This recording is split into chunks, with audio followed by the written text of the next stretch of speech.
Hello and welcome to the Virtuous Life. I'm your host, Pat Odie Murray. And I know when you hear this, it will be a few weeks after I directed the retreat for the women at St. Pat's Heatherdowns. I just want to thank them. They were so prayerful, so amazing. It was just my joy to be there. And so I want to thank them again for asking me to lead that day for them. And I let them know that all of those who are struggling with storms in their life, that they are continually in my prayers. And since this show is airing on November 3rd, right, if you if you hear the show, you will know that usually October and into November, we spend a lot of time on saints, kind of getting ready for All Saints Day and Poor Souls Day.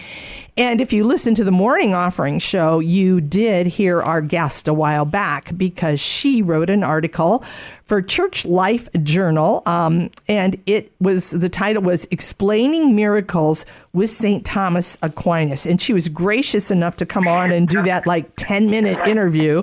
And I couldn't get through everything with her. And so when I said, Therese, will you come back on and do a full hour with me on my other show? She was so gracious to say yes. So let me tell you, Therese Cory, she is the John and Jean, I think it's Osterley. Is it Osterley or Osterley, Therese? Osterley. Associate Professor of Thomistic Studies in the Philosophy Department at the University of Notre Dame. And she's the author of Aquinas on Human Self-Knowledge. I mean, all things Aquinas. That's why I love this woman. Hello, Therese. Thanks so much for being with us. Thank you so much for having me here. Like I said, this is a great article, and I think it's so apropos for this time of the year, right? Around All Saints Day, All Souls Day, miracles. And so I think, we certainly have kind of lots of ideas about what a miracle is. And you hear people talk about, well, that was miraculous or that was. And your article really, it pulls St. Thomas Aquinas into this whole conversation to give us a little clarity.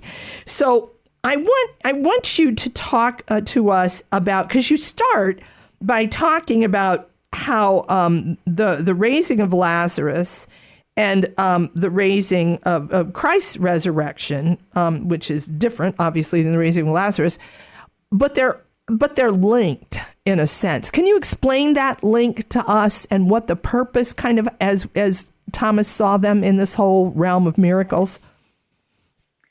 Yeah, so Aquinas has this really beautiful insight about miracles, that miracles are performed by God as what he calls arguments for the faith. And he describes the rising of the dead of Christ as a miracle that is meant to confirm our faith in his divinity. And the same with the other miracles that Christ works. They're meant as confirmations of faith. And he really sees this as if we're going to believe that something is true, we have to have some kind of reason or motivation for belief. And that might be an argument, it might be the evidence of our senses. Something has to move our mind to settle in that thought, to say, yes, this is true. And that's exactly what a miracle does for us, is it moves our mind to behold the greatness of God working in this way that's impossible for a natural cause to work. And that's what lets us then see this greatness of God working in the world and to be moved to believe in the truths of the faith.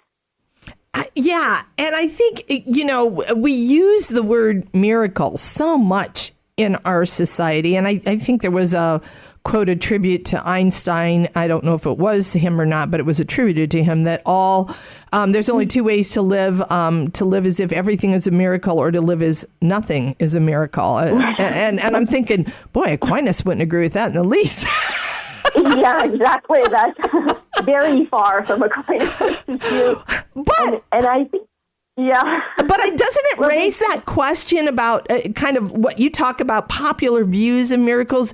Because we do kind of throw a lot into that miraculous kind of idea, don't we? Well, we do, and I think if you look at the way that people use the term miracle, when they say something's miraculous, that they usually use it for things that are amazing in some way, that they're wondering at or impressed by, but most of all for things that are unexplained. And so something that astonishes us, that's actually the root of the word miracle comes from the word to wonder in Latin. And so, it's something that we wonder at. But the issue is, we start to throw the term around for anything that amazes us, right. And we start to talk about it as miraculous. And I think one of the things that, in a way, is, common, a common sort of expression of piety, but also can carry some spiritual risks to it, is the tendency that we have to sort of look for miracles in everything and right. to constantly say, oh, this is miraculous, that is miraculous, somebody was very sick and they got better and that was a miracle, or, I just saw that car out of the corner of my eye and stopped in the nick of time and that was a miracle. And so we have this tendency to say that about a lot of things that happen that I think Aquinas would not strictly consider to be a miracle. And that's problematic because it opens us up to the possibility of skeptical debunking, where someone comes along and says, well, that's not really a miracle, but our faith was depending on that being a miracle, and seeing these things as miracles. And so there's a kind of risk to that, I think, that Aquinas' view of miracles can help protect us against. Yeah. It's like when I considered it a miracle that I got married. I'd be like, well, no. It's kind of like, wow, somebody wants to marry me. Oh my, that's a miracle. But I think, Therese, you bring up a good point here, is that what you might kind of feel is the hand of God in your life. Kind of what we call providential, right? Like my husband, coming into my life at that time, right? Is right. Other people, when you speak of it in terms of miracle, other people who maybe don't have an understanding of miracles or are even struggling with their faith or have no faith, can easily debunk that kind of stuff as it's a coincidence, right, or that's whatever. So because I think a lot of people wonder, why should we even care? So what if we call it a miracle? I think you're so right on the money there with that. There is a harm to it that we just don't always see. That's for sure. So let's talk a little bit about the idea of you talk about. I want to make sure I've got this written down correctly. I think I do. You talk about that God does kind of play a part in miracles. Some people might say, like, especially when somebody is brought back to health, right? That the idea is that it could be part miracle and part protocol, but that raises the whole question of then, okay, what was God and what was the doctor? So how does that all work, Therese?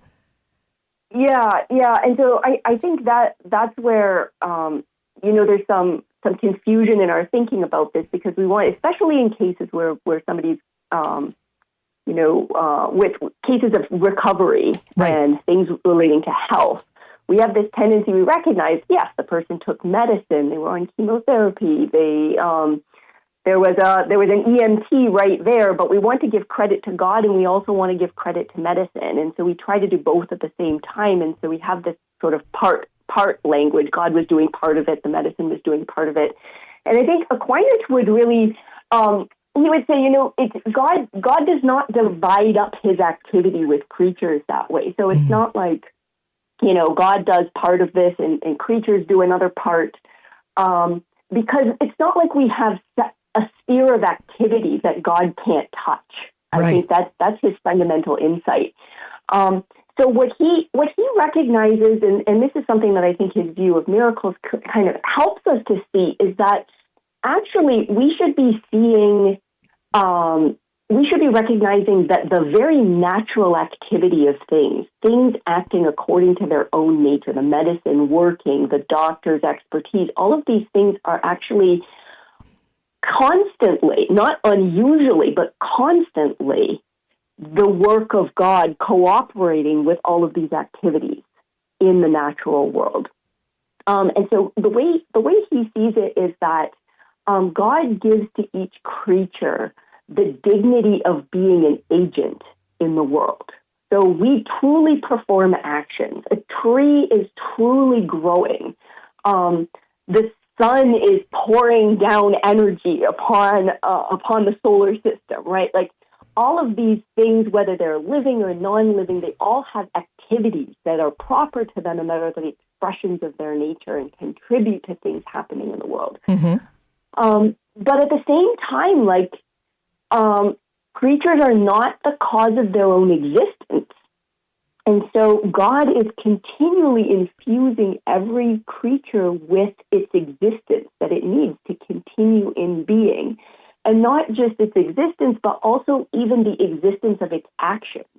So if you sort of think about, I give this example in the piece, but if you think about a tree growing, you can look out the window and just look at a tree right now and sort of, you can recognize, you can't see it, but you can recognize with your mind, if you understand what a creature is, that you're actually observing the activity of God in the very growing of the tree. Because the tree itself doesn't hold itself in being. God is infusing it with being at all times.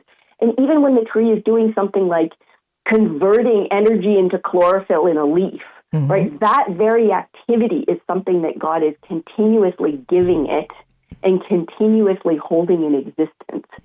And Aquinas calls this God's hidden activity in the world. I love that phrase. That is. That there's a sort of hidden activity. God is continually acting in the world in every single activity that we see around us. That is also the activity of God. So one way to think about this is it's 100% the creature's activity and 100% God's activity. I like that. I like that a lot. So when we're talking about like what you state or what was stated before, the idea of something being part miracle and part protocol, the reason that's incorrect is because it's all God. But it is, we would say that is the hidden activity of God, correct? Right. Yeah, and I think the mistake that we make is to say, I mean, first of all, to only look for the activity of God in a few exceptional cases that catch our attention, yes, right? And so we're like, oh, this person got better, and that time I noticed the activity of God, right? But you have spring allergies, and you take you take an allergy medication for that, and then you feel better, right? That's also the hidden activity of God, like. And so what Aquinas wants us to see, I think, is that everything is the hidden activity of God, not just these episodic moments where we notice something, but we should really train ourselves to sort of look at all things with these eyes of being able to see that God is acting continuously in all things. Yeah, I like that, because we say that, I mean, we kind of understand that this kind of providential part of God is at work all the time, but yet we do try to break away from it at times too and say, well, this was God, instead of, no, God is all of it. So let me ask you too in this, Therese, is God,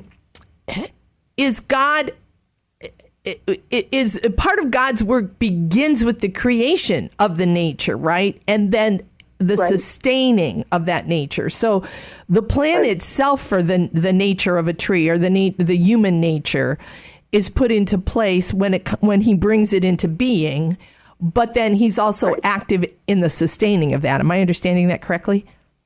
Yeah, that's exactly right. And so like the way Aquinas sees it is that every creature is an expression of a way that God can be imitated. That's what a creature is. There's a way that God can be imitated that only a tree can do. And there's a way that God can be imitated that only we can express as human beings.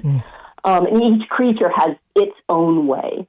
And so when God gives to each creature its nature, he's giving it a certain integrity, he's giving it a way of life, a way of being, a certain set of activities that's an expression and an imitation of him. And so that's already happening sort of at the level of creation when he decides to create a world that has these kinds of natures in it. But at the same time, it's not like, there's what we call a watchmaker view of God, right, where God is sort of, he just he sets up the system and then he just sits back and lets it go. And that's the opposite of Aquinas' view. I mean, God is sort of more like he's like the thing, the source of electricity that everything is plugged into, right? And nothing runs at all unless it's continuously being sustained by the divine activity. I love that. So we've kind of been talking about what isn't necessarily what Aquinas wouldn't consider a miracle, because God's hidden activity is a part of all things. So let's move into what is a miracle according to Aquinas, because and part of that obviously is the why he works miracles. I think it's Lewis who says, God doesn't just change the laws of nature to benefit you. Like if you're trying to hit somebody with a 2x4, he doesn't turn it into a sponge, just to get you out of a tough thing. Right? So there has to be kind of another reason for miracles. So can you kind of walk us through the why God works miracles, and then we can get into the more of the what these are? Right. Or maybe they tie together better. So you tell me. Yeah, no, the why, I think, is the key to understanding what miracles are. And again, it goes back to that, the Latin root of the term having to do with wonder, and this idea that Aquinas has that the wonder that we have in a miracle is something that should confirm our faith. Mm-hmm. So when God works a miracle, it should be something that's completely inexplicable, in such a way that we know that it's impossible for a creature to be responsible for this activity. So it has to be the opposite of God's hidden activity. God's hidden activity is hidden because it's 100% God and 100% the creature. So in a way, we can lose track of God and we can just see, well, I understand how a tree grows, right? So I just see the tree growing and I don't see God's activity. So a miracle has to be the opposite of that. It has to be something that a creature cannot do. Not just that we don't understand, but literally that it cannot do itself. So it has to be God and God alone working. And that's how miracles are able to confirm our faith. Mm-hmm. So for Aquinas, a miracle is something big. Like it's something that's dramatic, it's something that's impressive, and something that's completely not just inexplicable because we don't understand how reality works, but actually impossible for a creature to do.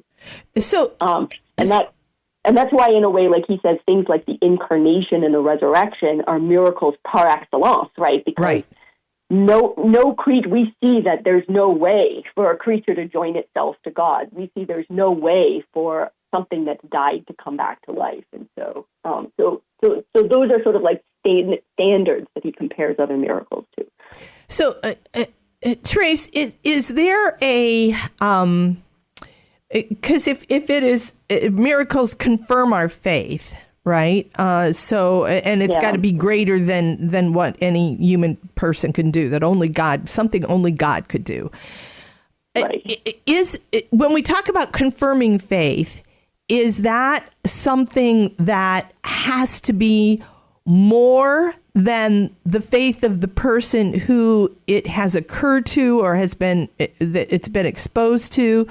Does it have to be for the community, or can there be something that just confirms the individual's faith? Does this make sense? Do you know what I'm asking? Yeah. Okay. Yeah, I think so. Yeah, no, that's a great question. And I think Aquinas doesn't really talk about this distinction so much, like is a miracle supposed to confirm the faith of the people in general, like the community, or strengthen the faith of the church, or could you have a private miracle? Right. I think on the whole, the way he talks about miracles suggests to me that he's primarily thinking about things that are big enough to confirm the faith of the community. So normally a miracle would be something that would be for the church as a whole, or for a community as a whole, that might be struggling with their faith or something like that. And particularly, I think for him, like we might ask, well, why don't we see the big miracles the way that Christ was performing miracles or in the early days of the church? And he would say, well, we just, like, they needed them, especially because God had to confirm that this totally brand new thing is real and something that he actually wants. But I don't think that rules out completely the possibility of a private miracle. That somebody, really needs it for themselves and God works something that only they can be aware of. And I think it's harder to confirm because one person has less understanding of what's actually impossible. And so that's where the community can kind of help, where, the more understanding in the role of the church, of course, in checking whether a miracle has actually occurred. But yeah, I think I don't think he would rule out the possibility of a private miracle. Okay. I was just very curious by that when I read that. So let's talk about the idea of how is a miracle an argument? I find that very interesting. So can you kind of walk us through that? Right. Yeah. I love this. I mean, it's the last thing you would think of calling a miracle is an argument, right? Exactly. You're beholding it, like, where's the argument? Yeah. And I think, so the reason is that Aquinas thinks about this in terms of,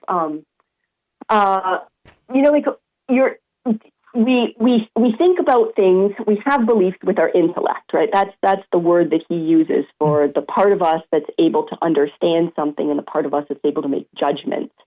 And so our intellect, in order to agree to a belief, to assent, to say, yes, this is true. Like, even when I look outside and I see the sky is blue right now, which it fortunately is. I love October in Indiana. It's so beautiful. But when my intellect judges the sky is blue, yes, it's blue, right? It's moved to do that by the evidence of the senses, right? And so what I see provides a kind of weight that allows my intellect to settle on that judgment and to sort of fix myself in it to assent. Yes, the sky is blue. There's kind of intellectual settling there. And you can compare that to a case where, somebody who's struggling to understand, does God exist? They're thinking about whether they should believe in God. Their mind is sort of bouncing around, right? Aquinas talks about them being in a state of inquiry. Right. Where their intellect is not settled yet. And it's sort of moving around. It's asking questions. It's not sure what to do. And so what's going to help the mind to settle, right? One thing that can help the mind to settle is an argument. And so Aquinas gives, for instance, arguments for the existence of God. He thinks you could reason to the existence of God from those arguments, and they will help your mind to settle on the judgment. Yes, God exists, right? Right. But how does your mind settle on things like, yes, Jesus is both God and man. Yes, God is a Trinity. Yes, Jesus is really present in the Eucharist. Right? You can't, because they're mysteries of the faith that have to be revealed to us by God, we can't settle our minds on them by an argument. Right. And so he says that the things that settle us are testimony, and miracles. Those are the sort of mechanisms that God has to help our minds settle. And then there's also the fact that the virtue of faith itself is a kind of light in the soul that helps our intellect to settle on those truths of the faith and to assent to them. Okay. As being revealed by God. So he sees miracles as being an important part of this for us. Even if it's not necessarily a miracle that happens to us, it's our belief in the testimony of the apostles about the miracles that Christ worked, or the lives of the saints. You mentioned the saints, of course, in with the Feast of All Saints. And so whether we see the miracles or not, it's also the testimony of others regarding miracles that can help our faith our intellect through the virtue of faith to settle in these mysteries that God has revealed. Okay, so the idea is, and I'm trying to get a clear thought here in the sense of I can assent to something that is true through my observation. That is, and through the senses, then that is part of what we would consider a natural law, or through nature, or things that can't be kind of reasoned out are the things that you're talking about with revelation and all these doctrine that we can't, that are mystery kind of to us. And so that is what, and usually we talk about it on testimony alone, but I love that you brought up the Eucharist, because certainly we look to Scripture, we look to, John 6, all of these that help us understand that there's something more here than bread and wine. But yet we have Eucharistic miracles, right? That kind of confirm this in a way for us. Is that kind of a way to understand miracles too? That they help us confirm those doctrine in a sense at times? Yeah, that's exactly right. I think that God recognizes that it's hard for us to sustain our trust in His Word over long periods of time, and so periodically He confirms our faith through working these miracles. And I think that's where it's important to relate. We see this in the Psalms, right? The importance of reporting the marvelous things that God has done and remembering the marvelous things that God has done. And I think that's an important role in prayer and reporting forward the miracles that God has worked, because these are precisely ways in which God confirms our faith in His revelation. Yeah. Wow. We are already at break, Therese. This is just a fascinating conversation. I want the audience to know, today we're talking with Therese Cory, and she is the John and Jean Osterly Associate Professor of Thomistic Studies in the Philosophy Department at the University of Notre Dame, and she is author of Aquinas on Human Self-Knowledge. I read her article explaining miracles with St. Thomas Aquinas in the Church Life Journal, which you can get online. I would just highly encourage you. A lot of people kind of start freaking out when people start talking about St. Thomas Aquinas. Oh my gosh, I can't understand anything he says. And I mean, it's beautiful. But what I appreciate so much about this article by Therese, which tells me she is a phenomenal teacher, is that she can take Aquinas and make him so understandable. And so in this area of miracles, as we are in the midst of the saints, the season of all saints, man, this is good stuff. So I would encourage you to go read it, but I would greatly encourage you to come back on the other side of the break as we pick up this conversation on miracles. You're listening to The Virtuous Life. I'm your host, Pat Odie Murray. Did you know that no Christian church accepted contraception as morally permissible before 1930? Discover why and how to work with a woman's natural times of being fertile and infertile. Learn a 99% effective method of natural family planning in English or Spanish through classes or home study. Search for a class at the Couple to Couple League's website, ccli.org, or call 800-745-8252. Jesus Christ established one church with one set of beliefs, as stated in Ephesians 4, verse 5. He did not establish numerous churches with contradictory beliefs. To see which is the true church, we must look for the one that has an unbroken historical link to the church of the New Testament. John Henry Newman, in his 1844 book, An Essay on the Development of Christian Doctrine, traced Catholic beliefs backwards century by century to the New Testament times.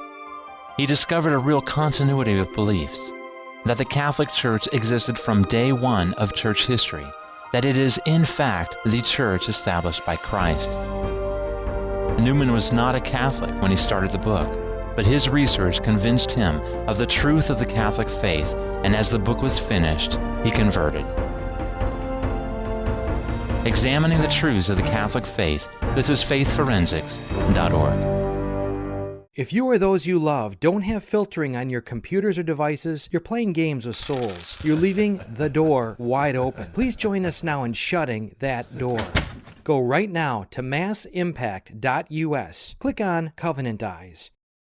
Hello and welcome back to the Virtuous Life. I'm your host, Pat Odie Murray, and I am so excited today. We have with us somebody that if you listen to the morning offering, you might have heard her a month or so ago, talking very briefly about this article that she wrote for Church Life Journal, and it's called Explaining Miracles with St. Thomas Aquinas. I was so taken by this article and so frustrated in a 9 or 10 minute interview with her that I had to get a hold of her and say, please come on the Hour Show because there is so much to talk about. And Therese was so gracious to do that. So our guest today is Therese Cory. She is the John and Jean Osterley Associate Professor of Thomistic Studies in the Philosophy Department at the University of Notre Dame, also author of Aquinas on Human Self-Knowledge. Thanks again, Therese, for being with us today. I'm so happy to be here talking about miracles. Oh, this is a fascinating conversation. At least I'm fascinated. I'm hoping the audience is too, but I find it very fascinating. So I want to jump right. I love this.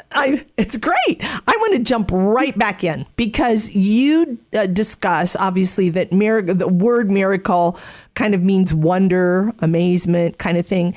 But Yes. then in your article, you talk about subjective wonder and objective wonder. Can you kind of explain that and how that connects to Aquinas?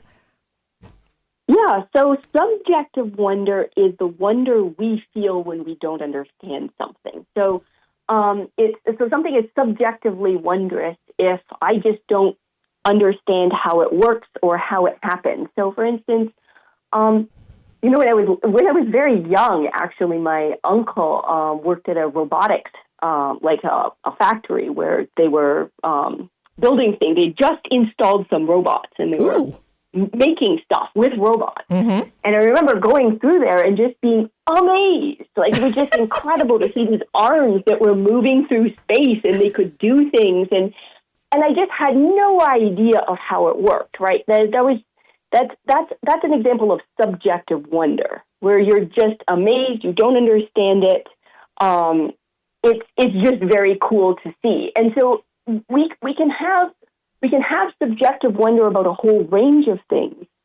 Even if we in the back of our minds knows there's some kind of explanation to it, like in the case of the robots, right? Somebody built them, I knew that, but it was still amazing to me. But then there's other things, if you're seeing a magician, somebody pulling a rabbit out of a hat or something like that, and you might be a little bit gullible and you think, wow, that's magic. I have no idea how they did that. That's actually really, no, seriously, Mom, they can perform magic, right? Yeah. So that's subjective wonder where we don't have the explanation, and so we are subjectively amazed by something. And Aquinas recognizes that's obviously a big part of getting our attention. That's how God gets our attention through a miracle. But that's not what a miracle is. A miracle has to be something that is objectively wondrous. Okay. And something that's objectively wondrous is something that in itself is impossible to happen in the natural world. So the things that you see a magician do and you think, right, that they're actually happening, like they sawed that person in two and then they opened the box and she's fine, right? That's subjectively wondrous. If it actually happened, if that actually was happening, that would be objectively wondrous because it would be something that's impossible in the natural order of things. So Aquinas wants to sort of emphasize that we want to make sure in order to be able to properly detect the activity of God intervening in the natural order, it has to be something that we can identify as being impossible for a creature to do. And so it's kind of amazing. It's kind of a nice distinction, I think, to help us understand what miracles really are. Yeah, because in kind of the way I am, especially mechanically, everything's a miracle. Exactly. How does my car work? I don't know. Yeah, it's all a miracle. And that's what I think Aquinas is sort of like helping sort of us push back on the sort of attitude towards miracles that we might have if we think that it's our wonder, our subjective wonder that's at stake here. Yeah.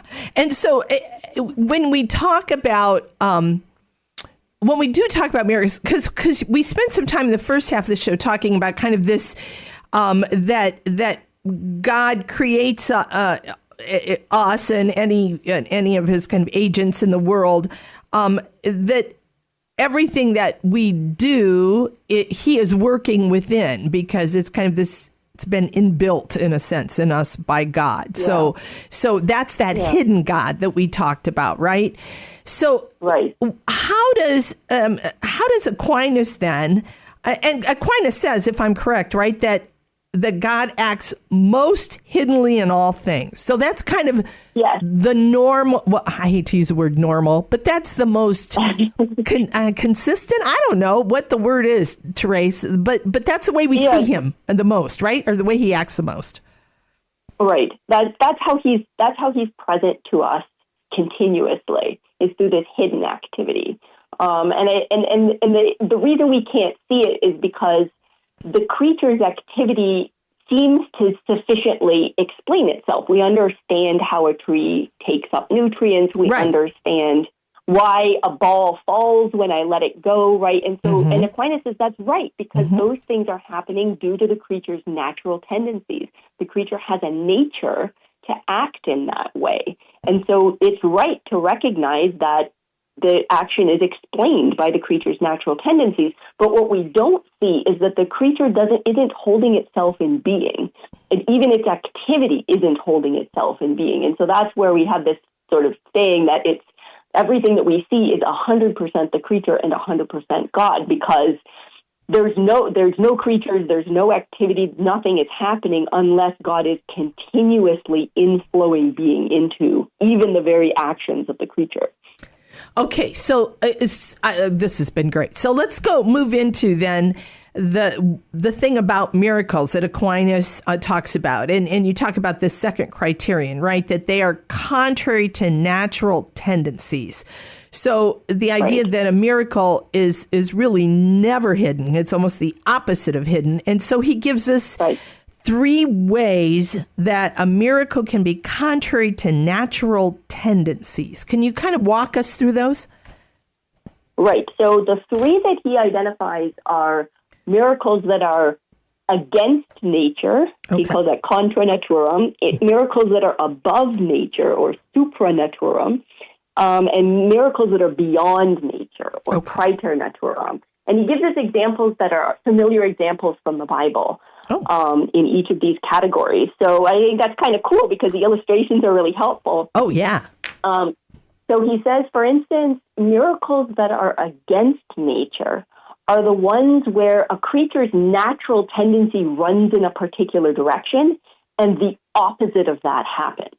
So the example that he gives is the children in the 3 young men, not children, 3 young men in the fiery furnace. Right. Where the fire doesn't burn them. And so the natural tendency of fire is to burn. That's the whole drive of fire is towards burning, according to its nature, right? And so the opposite of that happens, right? They're there without being burned in this cool and refreshing environment. So that's contrary to the nature of fire, to refresh. Right. That's an example of that kind of miracle for him. Okay, I love that. Yeah. And then a miracle that's above nature is a miracle that no natural power of any creature could attain to that goal. So, for instance, in the case of the young men in the fiery furnace, right, there's other things that can provide refreshment, like air or water, right? The fact that fire is refreshing is against the nature of fire, but there are other kinds of things that can provide refreshment to us. But then there's these other kinds of miracles he's describing that no natural power could bring about. So an example of that is the resurrection. Okay. Because there is no natural power, no tendency in any nature of any creature, to reverse the direction of life and death. So there's only one direction that things are heading in. The living things are heading towards decay and ultimately towards death. That's the way their nature tends. And so anything other than that is something that's what he calls above nature. Got it. So this would be incorruptible saints, right? Saints that are incorruptible. Yeah. We just had Saint Therese of Avila in October, and they talk about her body being an incorruptible. So because That's exactly right. Okay, because the physicalness of the human person is meant to decay. When it doesn't, that can't be something that is attached to the human nature. Right. Got yeah, it. and in fact, there's no nature. It's not just human nature, Right. but no nature That would is do that. able to prevent decay. Got it. Okay. Yeah. So that would be Yeah. the above nature, supra, right? Okay. Yeah. Okay. That's his second category. Okay, great. And then there's a third category, which I think is very interesting, which is the category of beyond nature. And that category is the one where he says, well, there are natural powers, natural tendencies of creatures that tend towards those sorts of outcomes. Mm-hmm. But God, we know God is doing it and not the creature because it's happening at a speed or an intensity that's not possible for the creaturely agent to do by themselves. Oh. And so the example that he gives, I love this example, it's the plague of frogs in Egypt. And he says, well, what was happening? Frogs were reproducing at a terrifying rate, right? Well, we know that the nature of frogs has the power to reproduce. That's a natural tendency that's consistent with the nature of frogs. But that frogs should reproduce at such speed and in such quantities it goes beyond what their natural powers are able to achieve. And so that's how we know that it's the activity of God. That's what makes it miraculous, as opposed to just being something that we're attributing to creatures. And it's in that category that he places miraculous healings. And I think that's a very important point because healings are particularly the sort of thing that get our attention, and they're maybe the most common examples of things that people point to as miracles and things that we're most confused about when we're asking, well, is this actually a miraculous healing or not? Mm-hmm. And so for Aquinas, he gives the example of Jesus healing Peter's mother-in-law, right? The body has its own natural tendencies for getting over a fever, right? Right. But not instantaneously. Right, exactly. And so the fact that this healing happens instantaneously, that's what tells us that it's a miracle, because the natural processes, biological processes, take time. And so the fact that this is happening just from 1 second to the next is the evidence of the activity of God being what's driving it, as opposed to the natural power of the creature. So, Therese, is also a part of that someone is fully restored to health? Or, you know what I'm saying? I mean, in the sense that, somebody's life may be saved and they'll go, oh my gosh, it's just a miracle this person's still alive. But, they may have all kinds of health issues because of whatever it was they just went through. Right. So would Aquinas say, yeah, that's not really a miracle. A miracle, it's not only speed, but it is a full restoration, or doesn't that make any difference? I don't know that he would have, according to his definition of miracles, I don't know that he would necessarily have to require that it would be a full recovery, but I do think that, he's, again, what's a miracle for? A miracle is for confirming our faith. And so it would be fitting for God to do it as dramatically as possible. Right. And so there's the speed, and then this is often what you see of healings that are, genuinely determined to be miraculous healings. There's the speed, but also the completeness of the recovery is something that we recognize as a sign of the healing being miraculous, precisely because it's another thing that the body, through its own natural processes and with the aid of medicine, usually can't, in really serious cases, achieve a complete recovery of that kind. And so it's another dimension of the healing where God's soul activity is manifest.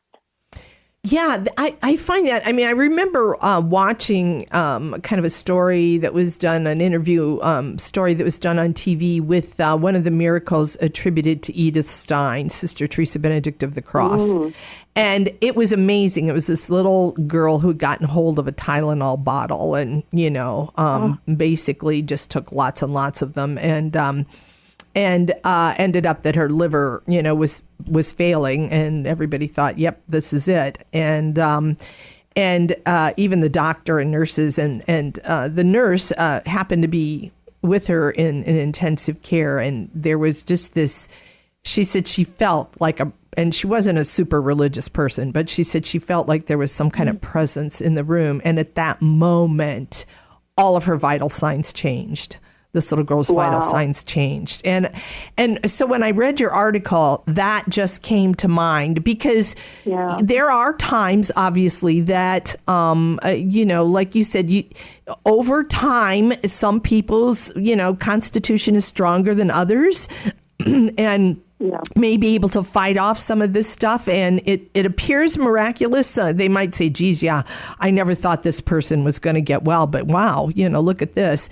But to have that, that testimony of that nurse who said, no, this was like instantaneous, and like a couple of days later, she went home from the hospital. I mean, I know it was just an amazing story, and so when I looked at this article, when I read this article, that was the first thing that came to mind because it certainly is speed, right? So when we that's exactly the sort of thing that Aquinas has in mind. Yeah. So I think when we talk about this, how did we kind of? I want to kind of get back to as you move. You were talking about what's so special about miracles, but how did we lose? And this, I'm going to ask you to stretch a little bit because you didn't mention this in the article, and so I want you to kind of. Think your philosophical mind here. Where did we lose this idea of a classical notion of a natural tendency? Because I really think we have lost that. I mean, I guess I noticed that during even the COVID, situation. We talk about natural immunity, the body does have a tendency to want to heal itself. But it seems like we don't even talk about those natural tendencies anymore. It seems like we talk more, and you said replaced by the notion of statistical possibilities. So what do you think? What got us there, do you think? Well, I think this is something that happened around the time of the scientific revolution, which is the dawn of when people were discovering the scientific method and they were learning how to do very cool technological things that weren't possible before. And there was this, I think, increasing attitude to looking at the natural world as sort of inert matter that we, with our minds, are able to, if we can just unlock its secrets, we can learn how to manipulate it. But fundamentally looking at, trees, stars, animals, all as being fundamentally the same, just assemblages of atoms. That's the basic idea. So it's what we would call like a materialistic worldview or a mechanistic worldview. And so really everything is just this kind of tiny little machine that we can just figure out and then manipulate the way that we want. And we have this attitude now, especially in health to the human body, that, health is something that the body functions like a machine. We can control our health if we just find the right tools to do it, because it's just a kind of assemblage of atoms that we can have control over if we understand it in the right way. And that's very different from a classical notion of health as a kind of wholeness that the body is striving for, and that what the goal of medicine is to work with the natural tendencies of the body towards healing. And so there's benefits and disadvantages of both of these views, right? Yes, like the mechanistic view of, we can do amazing surgeries. We have incredible medicines, right? Like the life-saving potential that has been unlocked is just tremendous and life-changing. But that's also come at a cost of, just in terms of ordinary thinking about ordinary health problems, not life-changing sorts of things.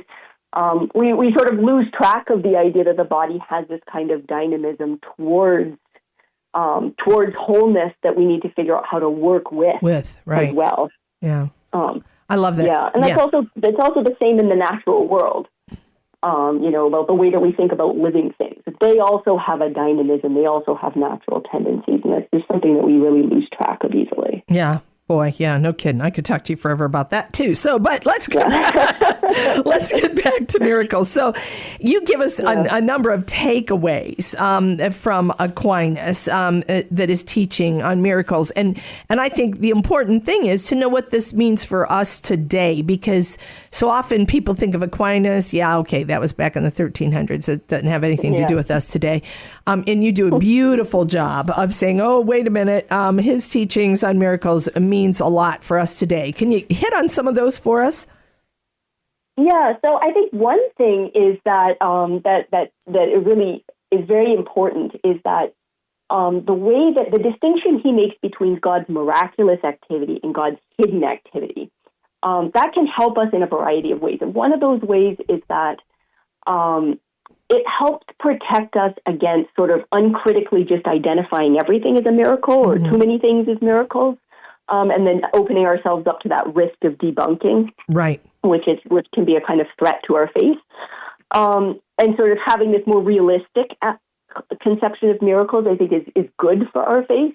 But at the same time, sort of the flip side of that is that he also frees us up to see everything as God's hidden activity, right? Like the fact that he sort of says, no, it's not the case that everything is a miracle, right? Or even most things, like a miracle, you might see one in your lifetime, right? They're very, very rare. But we should see God's activity in the activity of every single creature. Everything that is happening is infused by divine providence and not just sort of part of a abstract plan that God has, but is concretely something that God is working through in the world. And so one of the motivations that we have for seeing miracles in lots of different situations in our lives is we want to try to be more aware of God's care for us and God's presence in our lives. And Aquinas, I think, would tell us, that's great, that's good. In fact, we should even be more aware. We should see that every single thing, like you're stirring a pot at the stove, right? The ability of your muscles to go around in that movement, right, is something that God is giving to you at this very moment, right? Like, that's amazing. Yeah. And so that's something that we should appreciate, and I think he helps us see that better. Yeah. And, and that really leads us to much more of a life of gratitude. I mean, if we hang around waiting for that big miracle, right? How are we living our daily lives then? What is motivating us? Is it just about asking for this one big thing that I need, Lord? Or when I see him at every moment of my life, I live in gratitude. Even if the things that I want don't always fall into place, there are many other things that is a part of his hidden workings in my life. And I think that really, because we are a people in need of gratitude. That's sure. Right. Yeah. And, that's exactly right. I love the way you put that. It's almost like we're kids that we only think our parents love us if they take us to Disney World or something big and dramatic, right? And it's like, no, I'm seeing you every single day. Like, you open your closet and there's clothes in there, and that's because I'm thinking about you all the time, right? Like we need to sort of recover the fact that God is caring for us in the very, ability of our bodies to draw breath at this very moment. Yeah. And I think, Therese, I want to, before we get to the end of the show, we're about 3 minutes out. So I want to ask you this one question that hit me as you were talking about different things throughout the show. So we're talking about saints, right?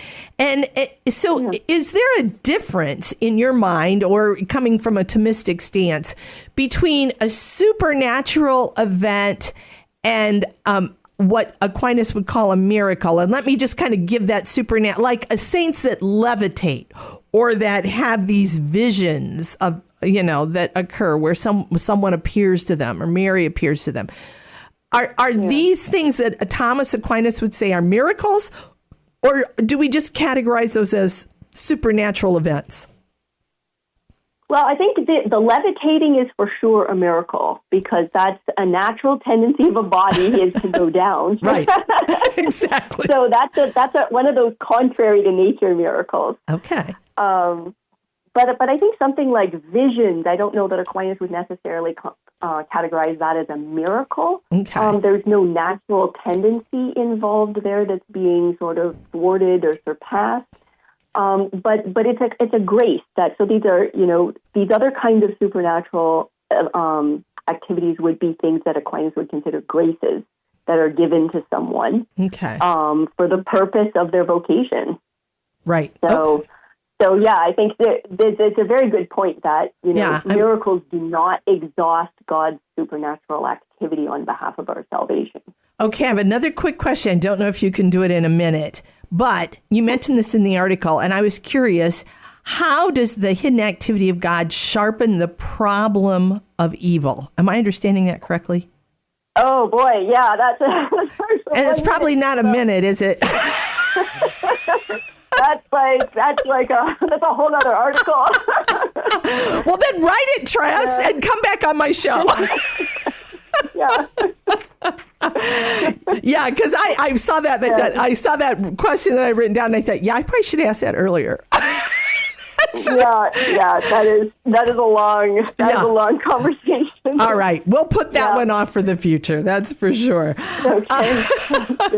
But Therese, I cannot thank you enough for coming on today and talking about this. I think all people, Catholics, people that aren't Catholic, are just we're just taken by miracles. There's just something about it, and Aquinas gives us such a great insight, affirming that there are miracles, but cautioning us to not make everything a miracle. And yet that hidden presence of God, I think that God's hidden activity is so important for us to understand. So thanks for all these great insights in this article, Therese. Oh, thank you for the conversation. I really enjoyed it. Oh, and I let our audience know today our guest is Therese Cory. She is the John and Jean Osterly Associate Professor of Thomistic Studies in the Philosophy Department at the University of Notre Dame. And she is the author of Aquinas on Human Self-Knowledge. And during this month of Saints, I would encourage you to go to Church Life Journal online and look for her article explaining miracles with St. Thomas Aquinas. And I would encourage each and every one of you in the week ahead to look for God's hidden activity in your life and give thanks and praise for it. Thanks for listening to The Virtuous Life. I'm your host, Pat Odie Murray.